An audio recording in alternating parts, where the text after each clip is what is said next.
Magandang araw po muli, si Bebs Bamboo po ninyo, ang inyong lingkod.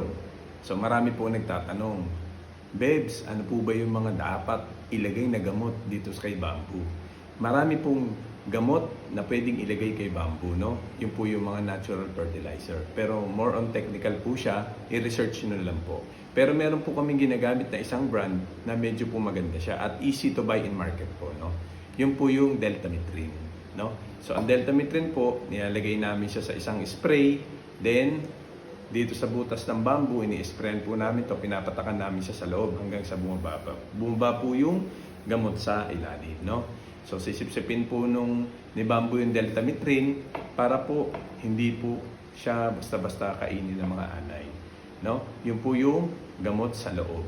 Dito naman po sa labas ay ginagamitan po ito ng protection katulad ng varnish, polyurethane, wood stain, or sanding sealer para po sa ulan at sa init ng araw, maproteksyonan siya at hindi siya kapitan ng fungi din, no? Which is number 1 din kalaban ng bamboo. Salamat!